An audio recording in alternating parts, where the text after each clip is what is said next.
Hello, Scorpio. This is your October forecast, and this month is really pinpointed. It's like got two specific areas that are lighting up for you. Normally, I won't say normally, but usually we got planets all over the place, and at other times they kind of all join up together, and we have more of a super focused aim. And this is what you're having this month. Now, you have a big 12th house. The 12th house is all about pulling within, all right, and really getting in touch with what's going on the inside. It's your spiritual self that's calling out for you this month, as both the Sun, Mercury, the new moon, and Jupiter are present here.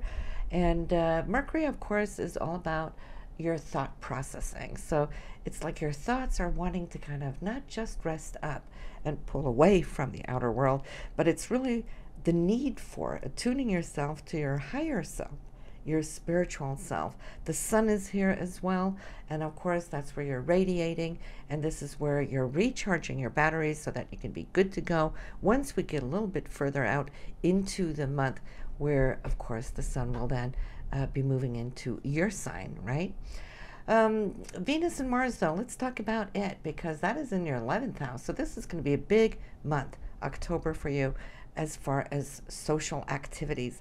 This could have taken place also their second half of September, mind you, because as we start off in October, Venus is 13 degrees, Mars is 16 degrees, meaning that it has already been very active socially in September. Big month, celebrations perhaps as well, and you could also come to see that you're spending more time with your friends, maybe even friends that are coming from long distance, all right, because there is this beautiful aspect as we start off there between the 1st and the 5th, where Venus is lining up not just with Mars but also with Pluto in a beautiful golden trine. Pluto in your 3rd house for communication and travel. If you're going to be traveling, you're going to have a lot of fun, and you're going to see people you haven't seen for a long time, but they may also, on the reverse, come to see you. The 11th house is also our hopes and our dreams. So, listen, there is a time for you to feel at ease, at one, where your desires are going hand in hand with action. Sometimes we can desire things, we can wish and hope for things, but no action, right? Because Mars may not be lined up. But since Mars is your friend here, and closely traveling with Venus, I can see it's not going to be far between action and thought. Action and thought is really lining up. So we're loving that, especially for that first week. I feel is really going to come together for you in a great, great way. And traveling through the sign of Virgo, though, what does that mean? Then we want to think the filter of Virgo is the Virgo people. They are very aligned with their analytical mind. They think things through. They're perfectionists, and they like to have everything in order. So you might just feel that this is what you're wanting to do too this month, as Venus is taking from that Virgin energy, Mars is taking from it. So I can see how you're working to get everything lined up perfectly, right? It's great for organizing things that you need to have done. You can also be organizing perhaps a get-together or an event there with friends, mind you, because it is in that 11th house. But also as far as you now reaching for your dreams. What is it you're dreaming about, Scorpio, right? That's what you want to see come through. And I feel the transformational energy is something that you really want, really desire, really need. When we have Venus and Pluto here in this aspect, as we're seeing, as Mars too. Mars will actually first start off with this trine to Pluto on the 1st. On the 3rd, Venus is going to activate it as well. And then we have Venus and Mars hand in hand kissing on the 5th. So, those first 5 days of the month, my goodness, magic. We're talking magic can happen. What we're also looking at is Saturn is still now cruising through your 2nd house, money and income. Now on the 8th, Venus will be questioning Saturn. Is this worth it? Is this what I want? And so not just money, the 2nd house too, Scorpio, is the things that we value. So you're really working on what is worth it, for me to do this or that. Is it worth it? or do I want to do something else? You might have that question come through because it's more like the universe is testing you, challenging you a little bit between the 11th and the 15th. Actually, from the 8th, I'm sorry, let me correct that, from the 8th to the 15th. And it starts out with that Venus and Saturn square. And so, what you have or what you're holding as hopes and dreams, something that you value, there might just be a little hiccup here as far as value and worth. And Mercury may be squaring off on Pluto. The Sun is squaring off on Pluto. This is on the 9th. So now we're seeing communication could be a little heated. It doesn't have to be coming through you. It could be somebody around you that might be a little heated as well. So we just want to avoid what we call power games, power play, and that kind of thing. Mars is going to join that group there, squaring off on Saturn in your second house for money. So again, we're looking at our action, our direction. Is this worth it? You know, and so there's something there that needs to be compromised or come together. And this may not even involve you directly, Scorpio. This could be an outer influence coming in that might be just testing where you're at. And I'm feeling, you know, when these things take place, the best thing we can do is just keep our cool, right? Let whatever play out need to play out. And so this could be an external circumstance. But of course, for some of you, you might feel the need to react. And that is a reactionary type aspect that we're seeing. So between the 8th and the 15th, we just feel maybe that we want to lay a little low and be the observer rather more than the participant, so things don't get heated, especially with that Pluto there. And when Pluto is square both Mercury and Sun on the 9th, well, then yes, there could be some situations there that we just want to avoid when, if people want to, you know, trigger your buttons, right, to react, then just watch it. But Mars and Saturn square on the 11th, so it's carrying over, right? Compromise may be coming through on the 15th, but then I feel it's like both ends are now all wrapped up. So there's a whole week there where things might just be a little bit on edge. But, you know, this is life. We have those peaks and we have the valleys, and it's not always the situations that come to us that are important. I think sometimes what more important is how we choose to tackle it. Do we engage into it, or do we take the high road and just become the observer of, and then address it down the road, which when things, you know, have calmed down a little bit.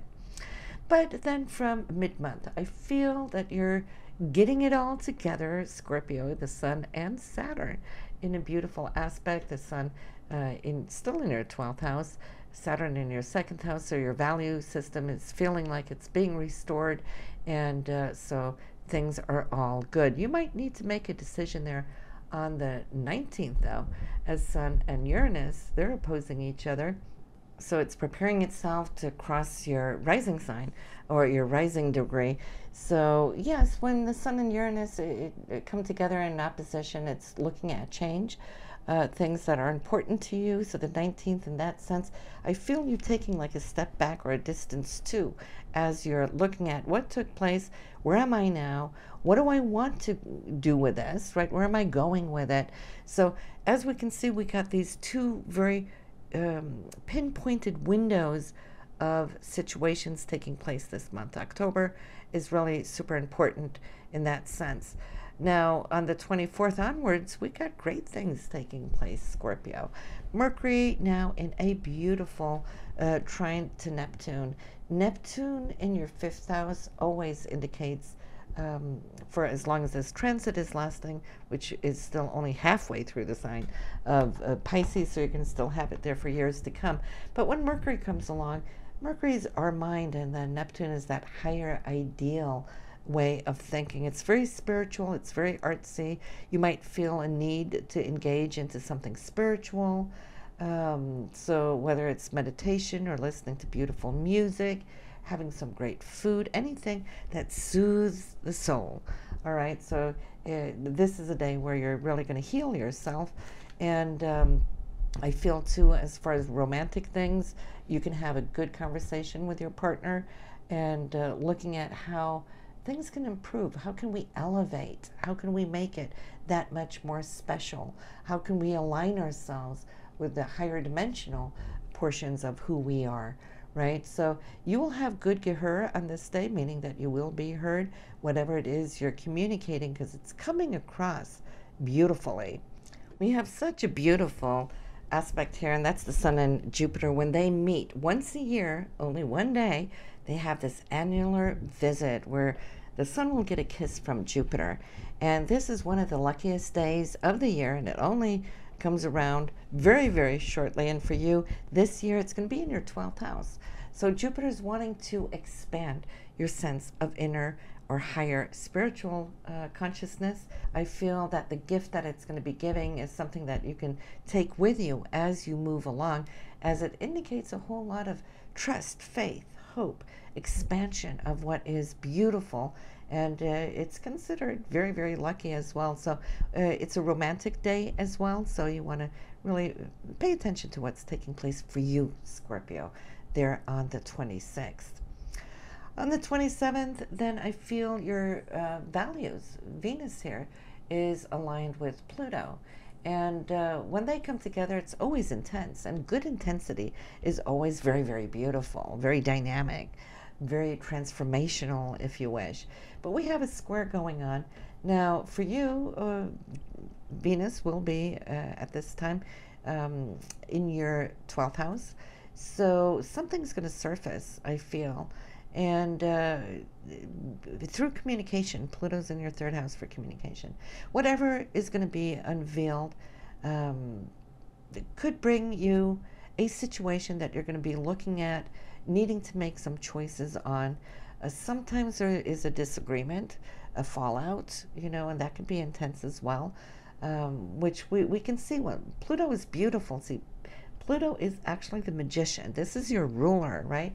And we know how Pluto can heal, transform, and bring things new beginnings, all that incredible energy that Pluto can do for us. But when it's squared, even though it is your ruler, it really brings situations to the forefront that might have, I'd like to say, be hidden, not only because Pluto can suppress, can hold things down secretively, but Venus now in your 12th house, there could be a hidden factor somewhere that might come to the surface, and now you're just going to have to look at it, deal with it, and I feel you're in a good place, Scorpio, to deal with it. Only because also we got the new moon here coming up, and I feel that new moon, which is conjunct Jupiter of all things, this is taking place October 19th. Okay, so you're already been energized with this new moon. You've already taken the vow of placing your intentions that you really want to be at one with self, higher self, and so forth, which the new moon is going to be indicating there at 26 degrees Libra. And so you have the power of this new moon with you whenever we're approaching on the 27th. And I feel you'll just look at the situation and go, okay, well, this is what I'm going to do. And so that is empowering. It's when we don't know what to do, which sometimes can be a little, causing uneasiness. But I feel that you're good to go on this. So this is what we have for you in October. It's a powerful month. It starts out beautifully. Then we're going to be tested somewhat. This goes for all of us, no matter which sun sign we are, right? We're all going through the same thing. The only difference is where we're going to experience, which areas of our life are we going to experience this. And this is where you, Scorpio, are going to have it for this month. That full moon there on October 5th, 12 degrees in Aries will illuminate this area for you, and that has to do with your work, not necessarily as far as like career and illuminating it, but the area of work, how you integrate with your coworkers, for example. And of course the 6th house is also our health and how we're treating ourselves. Are we paying attention? Are we doing enough? Are we eating right? Are we working out enough? That kind of thing. So this will come up, and I see you taking some action on that, and that would be then around October 5th. So listen, this is what I got for you this month. I will see you in November, so have a wonderful month. Make the most out of it. So thank you for following, watching, and sharing, and I'll see you November. Bye now.